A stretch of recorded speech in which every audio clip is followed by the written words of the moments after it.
और एक बड़ी खबर इस वक्त आ रही है। 2 मार्च को लखनऊ में हुए गोलीकांड से जुड़ी हुई बीजेपी सांसद कौशल किशोर के बेटे आयुष को गोली लगने के मामले में अब एक नया ट्विस्ट सामने आया है। गोलीकांड के मुद्दे पर अब सांसद के बेटे और बहू दोनों आमने सामने हो गए हैं, एक दूसरे पर आरोप प्रत्यारोप लगा रहे हैं। 2 मार्च को लखनऊ में हुए गोलीकांड में सांसद कौशल किशोर के फरार बेटे आयुष ने एक वीडियो जारी करते हुए मामले में एक बड़ा दावा किया। आयुष के मुताबिक इस गोलीकांड में वो पूरी तरह से निर्दोष है और उसे हनी ट्रैप के जरिए फंसाया गया है। आयुष की माने तो उसने अपने ऊपर गोली नहीं चलवाई है, बल्कि उसके ऊपर जानलेवा हमला हुआ है। और इसके साथ ही आयुष ने अपनी पत्नी अंकिता पर भी कई गंभीर सवाल खड़े किए हैं। आयुष ने वीडियो में कहा है कि वो पुलिस के सारे सवालों के जवाब देने के लिए पूरी तरह से तैयार है, लेकिन पुलिस अंकिता से पहले पूछताछ करे। आयुष का यह भी आरोप है कि 7 महीने पहले ही अंकिता ने उसे हनी ट्रैप में फंसाकर शादी की। आयुष का दावा है कि अंकिता की पहले से ही शादी हो चुकी थी और अभी तक उसके पहले के पति से तलाक भी नहीं हुआ है।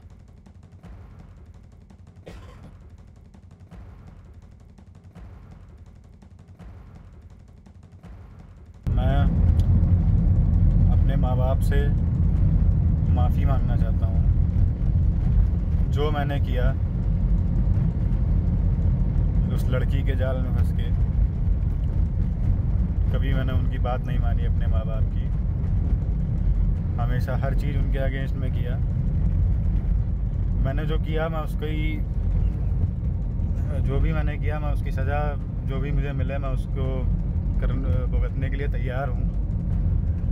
और माता पिता से ये है निवेदन कि वो मुझे माफ़ कर दें। और जो लोग भी इसे वीडियो को देख रहे हैं वो अपने बच्चों को दिखाएं, अपने बच्चों को समझाएं कि ऐसे लड़कियों के चक्कर में बिल्कुल ना पड़ें, ताकि जैसे मेरी ज़िंदगी बर्बाद हुई वैसे और किसी मेरे भाई बहन की ज़िंदगी बर्बाद ना हो। लेकिन इस बीच आयुष की पत्नी अंकिता ने भी एक वीडियो जारी किया है। अंकिता का दावा यह है कि आयुष अब भी उसके संपर्क में है और वो सरेंडर करेगा। इसके अलावा अंकिता का दावा है कि आयुष के कौशल किशोर से भी उसकी बात हुई है और आयुष वही कर रहा है जो उसका परिवार चाहता है। अंकिता के मुताबिक आयुष ने ही उससे संभल कर रहने के लिए और हो सके तो बाहर चले जाने के लिए कहा है।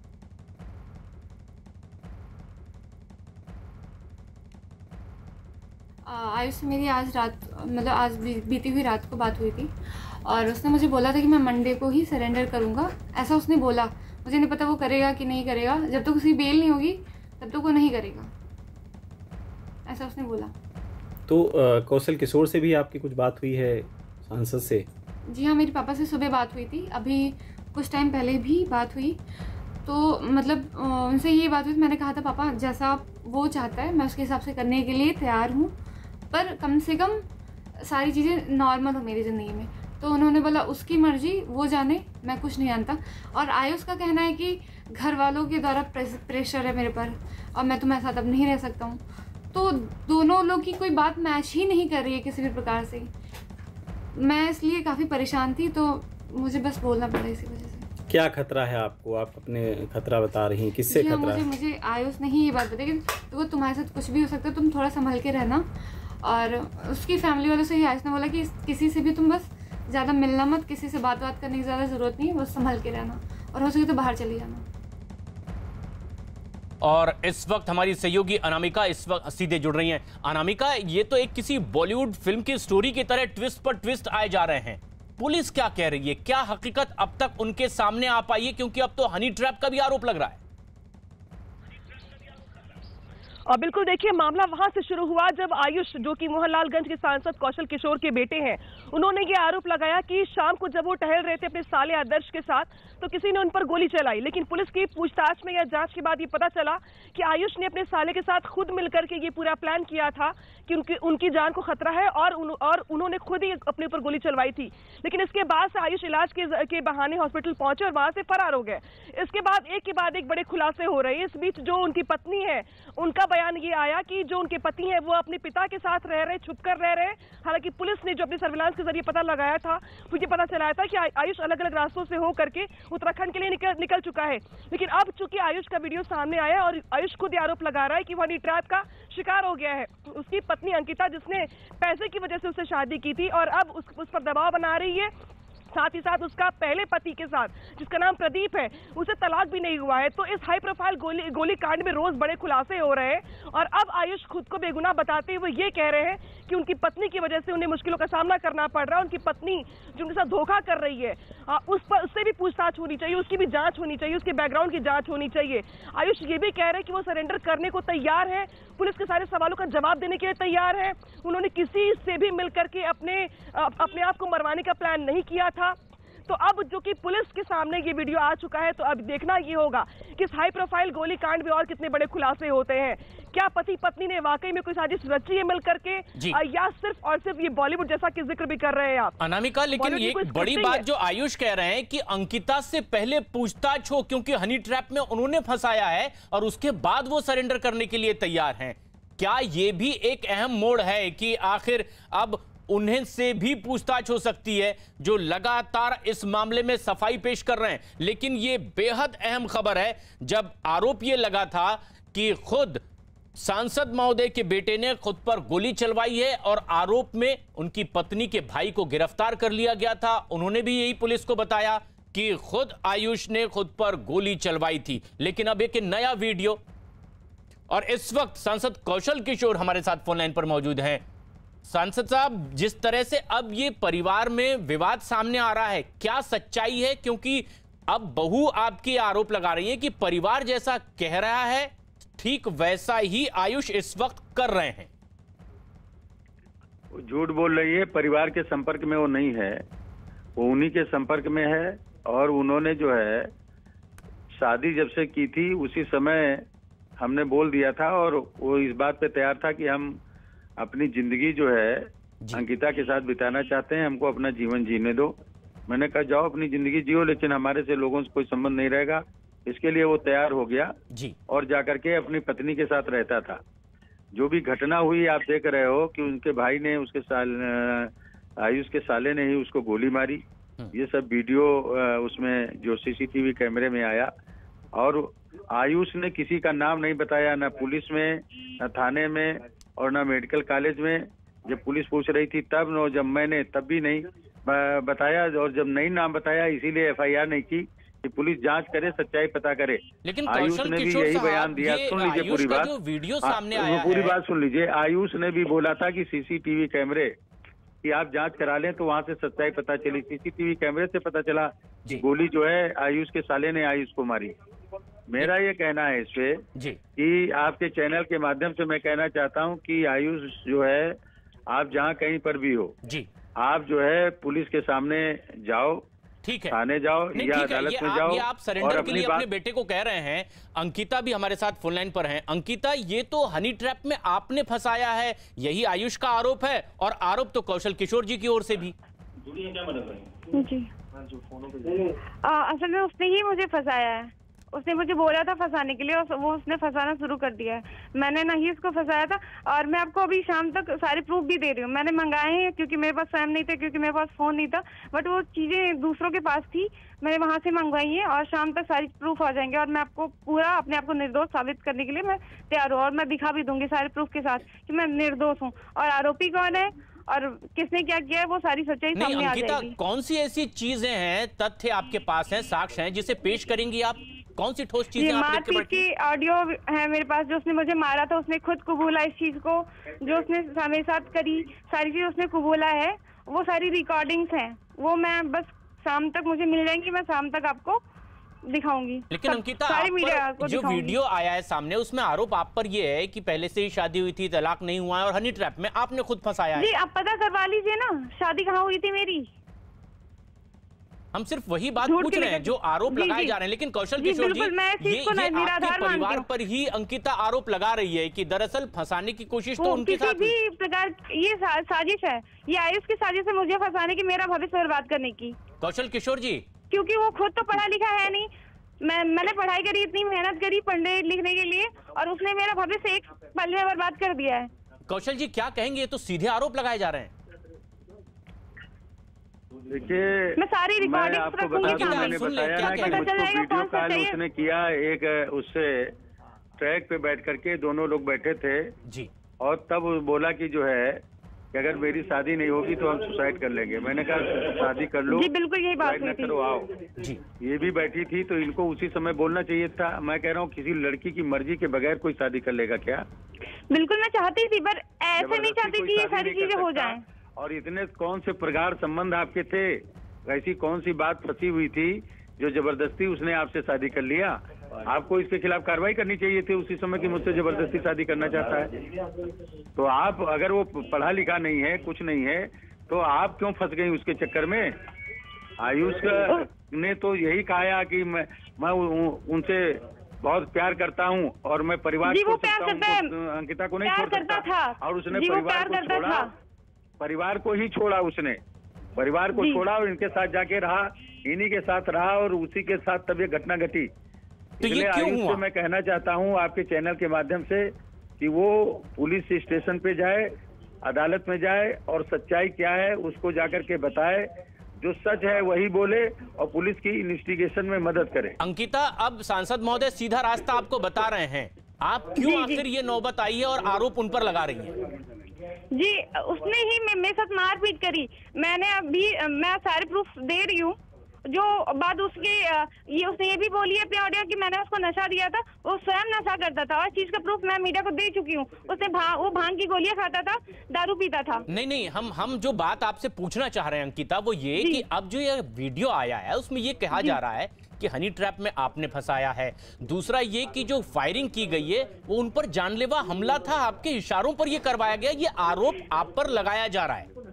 अगर ये जानलेवा हमला था तो उसको बोलना था ना पहले, फिर अभी क्यों बयान? जब मैंने उसके खिलाफ बयान दिया फिर वो क्यों बयान पलट रहा है? फिर वो क्यों बयान दे रहा है? ये सारी चीज सेम डे पुलिस को ये चीज उसको बयान देनी थी ना पहले दिन ही। अब क्यों बयान? पहले उसने बोला कि बाइक सवार गुंडों ने, अज्ञात लोगों ने उस पर हमला किया है। आज वो ब्लेम मेरे ऊपर आ रहा कि मैंने उस पर करवाया। मुझे करवाना हो तो मैं 7-8 महीने पहले नहीं करवा सकती थी। आपके पास, आप कह रही हैं कि बहुत सारे सबूत हैं, वो अब तक पुलिस के पास लेकर आप क्यों नहीं गई कि आप अपनी सफाई भी पेश कर पाएं और जो उचित मांग है आपकी उस पर कार्रवाई भी हो पाए? अब तक पुलिस के सामने आप क्यों नहीं पहुंची हैं? बस मेरे ऊपर जो ब्लेम लगे हैं सारे हटाए जाएं। जो मेरी इज्जत गई मुझे वापस चाहिए, चाहे जहां से लेकर के आए थे मुझे नहीं पता। तो ये कैसे होगा? इसके लिए आपको कोई कानूनी कार्रवाई करनी पड़ेगी, क्या वो कर रही कानूनी कार्रवाई करने के लिए तैयार हूँ।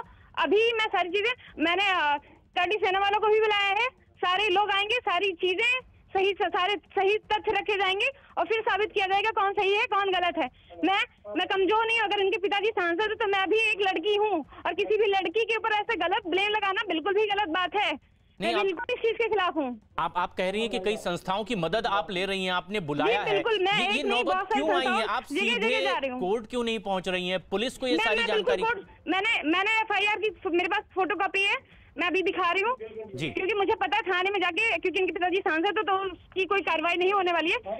अब मैं दिखा रही हूँ। किशोर साहब, ये तो आप पर आरोप लग रहा है कि क्योंकि आप सांसद हैं इसलिए उचित कार्रवाई नहीं होगी। बिल्कुल भी नहीं होगी। मैंने किसी थाने पे फोन नहीं किया, ना पुलिस को मैंने फोन किया। मैंने कहा मेरा कोई मतलब नहीं इस मैटर से, ये जाने, आयुष जाने और इनका भाई जाने जिसने गोली मारी। और आयुष ने किसी का नाम नहीं लिया। आयुष ने कहा कि सीसीटीवी कैमरे को आप देखिए, उसी से पता चलेगा। सीसीटीवी कैमरे से ही पता चला कि इनके भाई ने गोली मारी।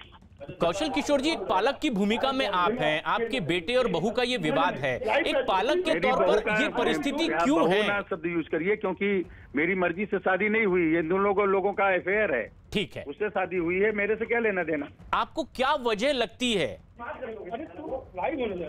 मैं नहीं, इस संबंध में मुझे कुछ नहीं कहना है। मैंने बता दिया कि ये इन 3 लोगों का मैटर है, ये लोग जाने और इससे मेरा कोई लेना देना नहीं।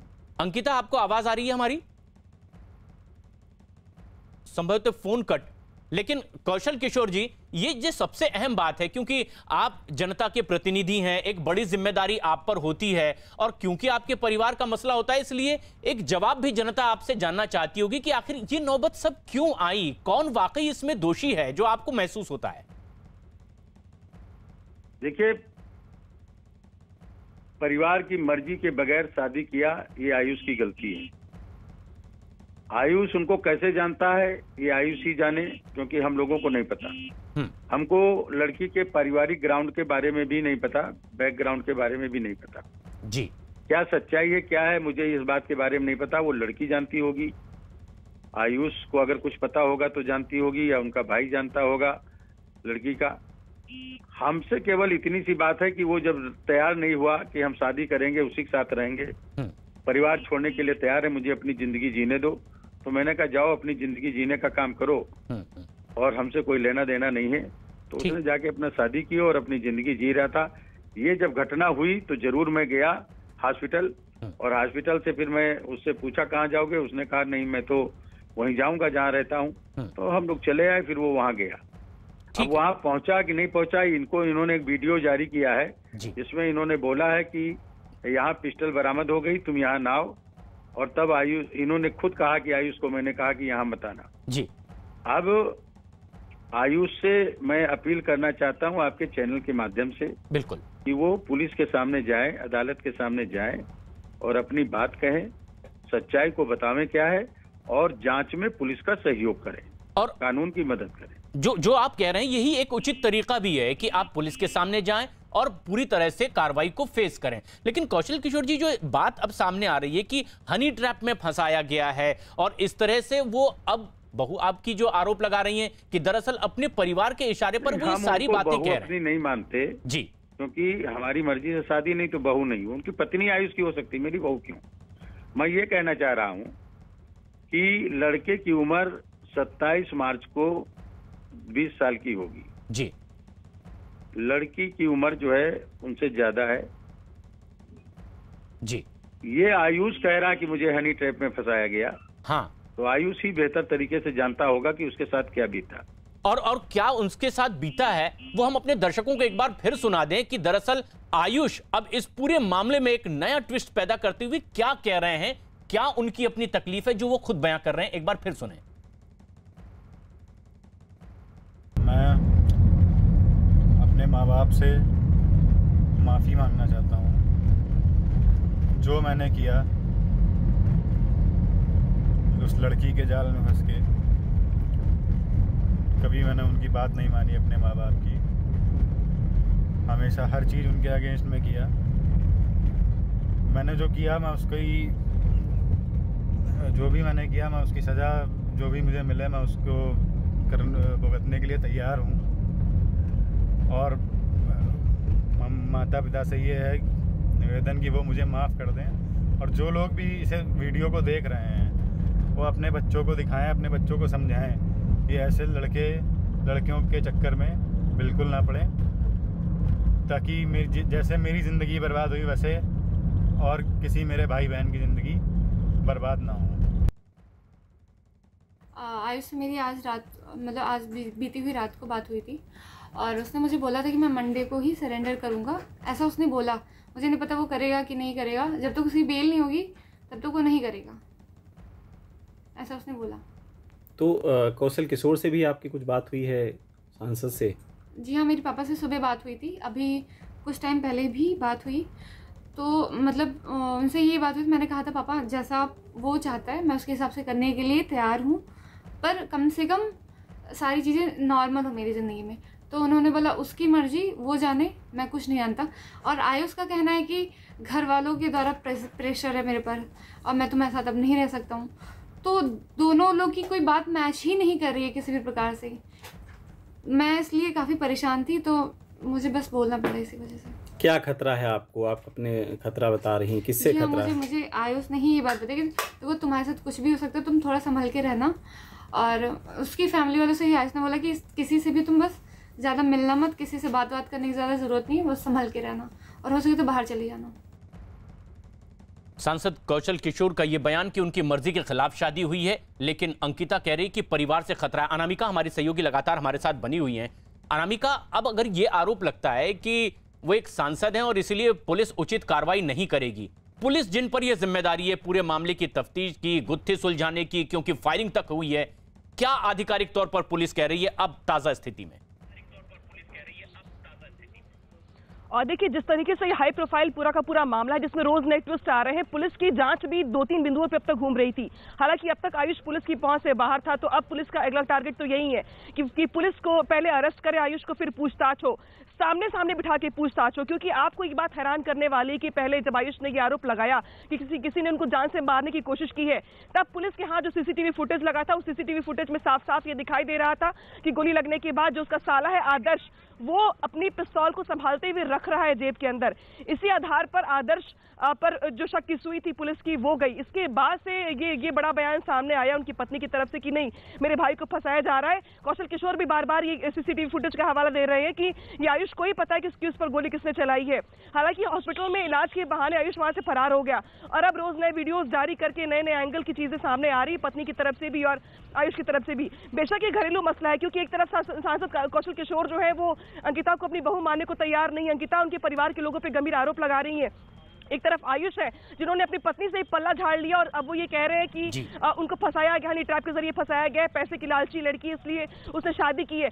तो ये पूरा का पूरा घरेलू मामला होते हुए हाई प्रोफाइल मामला भी है, साथ ही कानूनी पेचीदगी जो है वो भी इसमें दिखाई दे रही है। तो अब इस बात पर भी बयान अटका हुआ है पुलिस का कि आखिर अंकिता देर शाम को ऐसे कौन से सबूत है, ऐसे कौन सी वीडियो फुटेज है जो जारी करने वाली है, जो ऑडियो जिसकी बात वो कर रही है बार बार, अब वो देने वाली है पुलिस को। उन सबूतों के आधार पर ही ये पता चल पाएगा कि क्या वाकई में कौशल किशोर की फैमिली का प्रेशर था अंकिता के ऊपर, जो बार बार पेज सामने आ रहे हैं अनामिका, किसी फिल्मी स्टोरी की तरह एक के बाद एक दूसरे पर आरोप, जबकि प्रेम विवाह का प्रकरण था, लेकिन इसमें एक ट्रायंगल आया है। परिवार ने अब पल्ला झाड़ लिया है कि हमारी इसमें कोई सहभागिता नहीं थी, लेकिन पुलिस तफ्तीश कर रही, क्योंकि फायरिंग हुई थी, जानलेवा हमला होने का आरोप लगाया गया। तो वहीं जिसे गिरफ्तार किया गया उसने कहा कि खुद ही उसने फायरिंग करवाई गई थी। तफ्तीश अब पुलिस को करनी है।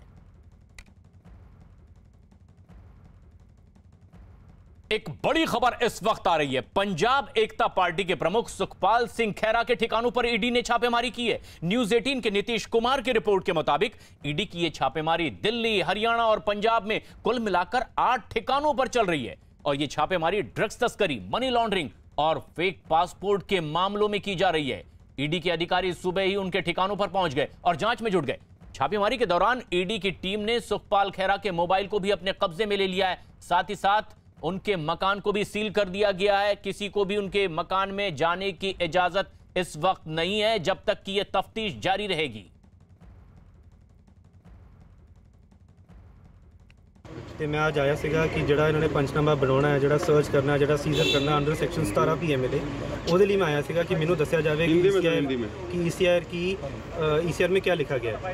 तो इन्होंने साफ मना कर दिया कि हम नहीं बताएंगे आपको ईसीआर में क्या लिखा गया है। मैंने उनको पूछा कि कौन सा ऑफेंस है, किस चीज़ के लिए आप इन्वेस्टिगेट करने आए हो। इन्होंने कोई जवाब नहीं दिया। फिर इन्होंने मुझे बोला कि आप बाहर चले जाइए। मैंने उन्हें बोला कि अगर आप लॉयर को मना कर रहे हो एटलीस्ट एंट्री करो अपने में कि आपने ये परमिशन डिनाई करी है। इन्होंने वो भी मना कर दिया। और ये बड़ी खबर के साथ फोन लाइन पर मौजूद हैं हमारे सहयोगी नीतीश कुमार। नीतीश, क्या कुछ दिन पहले ही एक मामला दर्ज हुआ था और सुखपाल सिंह खैरा पर, क्या उसी मामले में ये तफ्तीश और छापेमारी भी हो रही है, मनी लॉन्ड्रिंग से जुड़ा केस?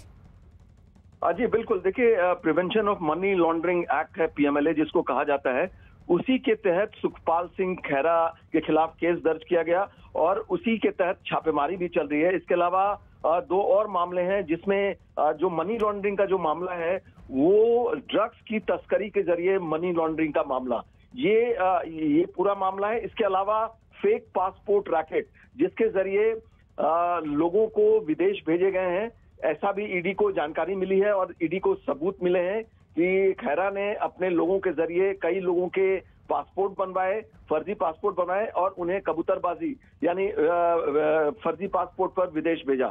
इस मामले में भी छापेमारी वहां पर चल रही है और जो हमें जानकारी मिल रही है कि काफी कुछ चीजें बरामद भी हुई है, एक्सपेंसिव वॉचेस और जो ज्वेलरी वगैरह भी सुखपाल सिंह खैरा के यहाँ से बरामद हुई है।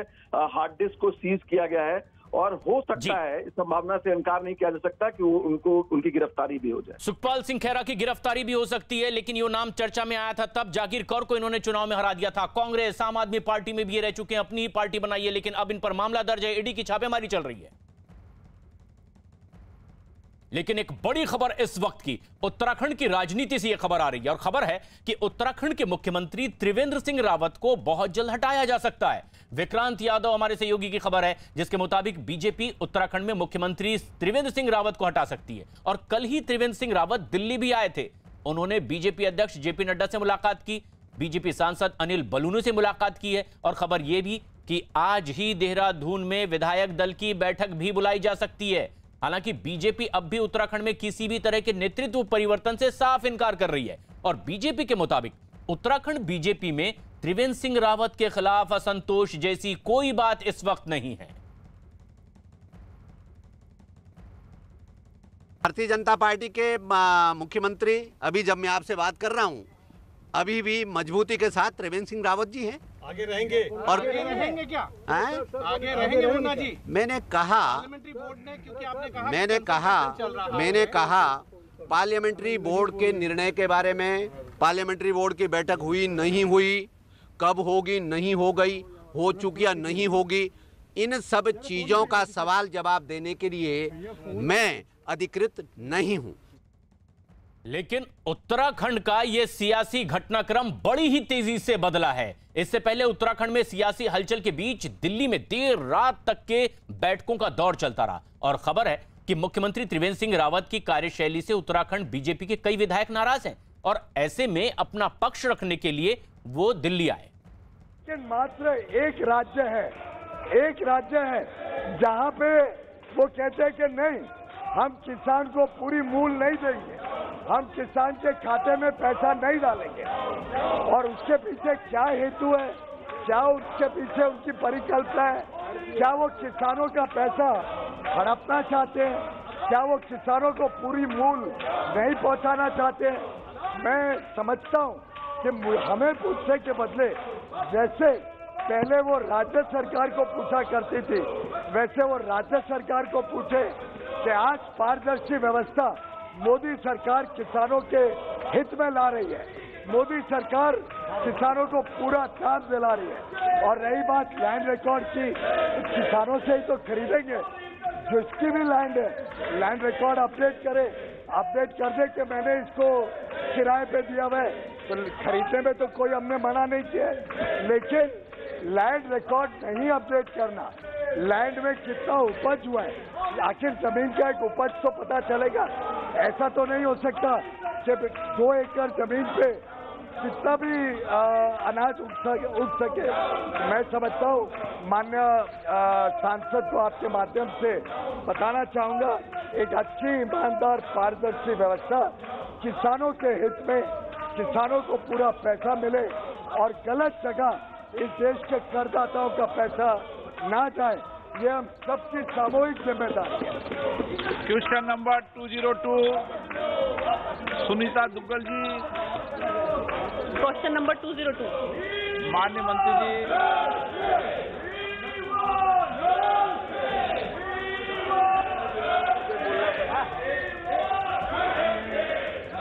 आपकी अनुमति से आपकी प्रश्न पूछने दो, उसमें टाइम आप। अरे भाई तो फिर बात नहीं आएगी। नहीं प्रश्न पूछने दो, तब बात करो।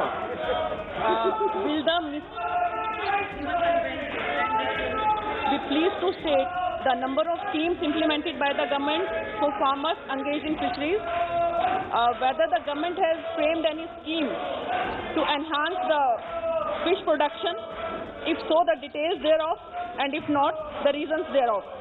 The total funds allocated under various schemes by the government for welfare of fisheries sector during the last 3 years statewide. Whether the government has any plan for fisheries production in waterlogged land, and if so the details thereof, and if not the reasons therefor.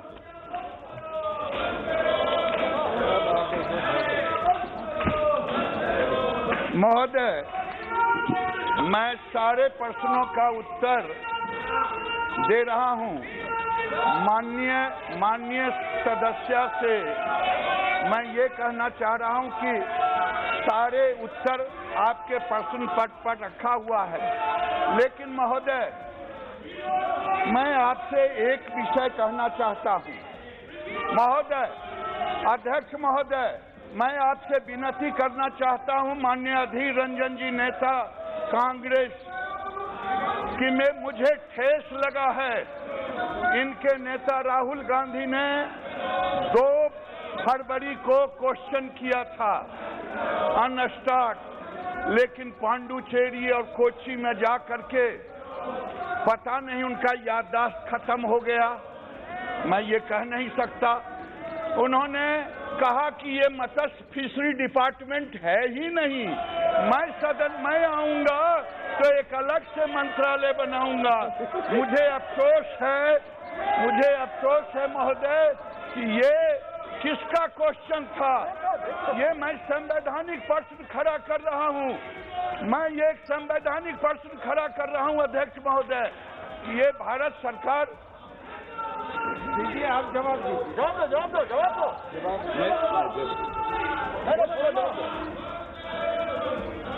मैंने पहले ही कहा कि माननीय सदस्य ने पूछा है कि राज्यवार ब्यौरा दें, तो उत्तर में ही मैंने दिया है 3,386.57 लाख भारत सरकार ने विभिन्न राज्यों को दिया है, राज्यवार ब्यौरा है।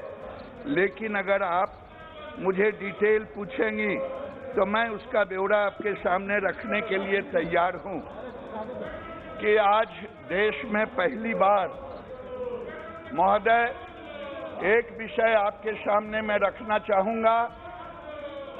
1947 से लेकर के 2014 तक जो सामने लोग बैठे हैं, जो पीढ़ियों दर पीढ़ियों तक राज किया, उन्होंने केवल 3,682 करोड़ ही सेंट्रल एलोकेशन दिया, 3,682 दिया।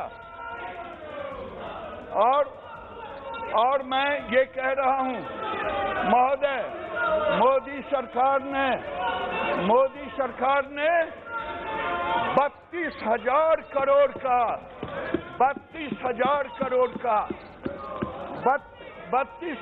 करोड़ का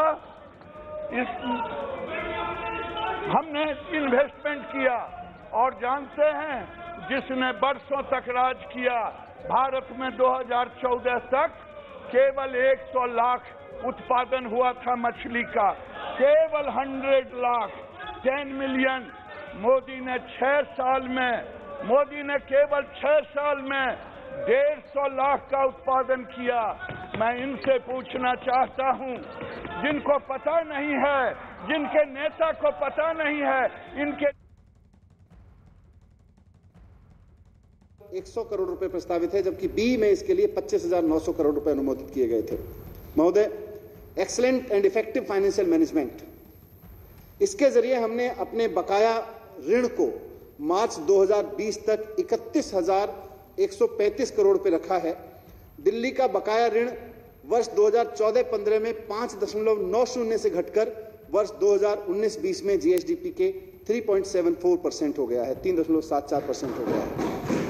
2020-21 के बारे में रिजर्व बैंक के राज्य वित्त संबंधी आंकड़ों के अनुसार दिल्ली का लोन जीएसडीपी रेशो देश के बाकी सब राज्यों की तुलना में सबसे कम है, सबसे ज्यादा। और ये बात सीएजी ने भी माना था कि दिल्ली सरकार सरप्लस में चलती है। ये बात अब जो रिजर्व बैंक के राज्य वित्त संबंधी आंकड़े हैं वो भी पेश कर रहे हैं। अध्यक्ष महोदय, मैं कुछ इस साल के लिए सप्लीमेंट्री डिमांड भी रख रहा हूं। वर्ष 2020-21 के दौरान आरई में 891 करोड़ 87 लाख 40 हजार रुपए की सप्लीमेंट्री डिमांड्स की आवश्यकता होगी। इसके लिए मैं सदन का अनुमोदन चाहता हूं। अब मैं आपके समक्ष अगले वित्त वर्ष के लिए बजट अनुमान पेश कर रहा हूं। महोदय, हमारी सरकार के सत्ता में आने के पहले 2014-15 के दौरान राष्ट्रीय राजधानी क्षेत्र दिल्ली सरकार का कुल व्यय 30,940 करोड़ रुपए था, जो उनका बजट था 2014-15 का। मैंने अपना पहला पूर्ण बजट 2015 में जून में पेश किया था और उसमें 37,750 करोड़ रुपए का अनुमानित व्यय था।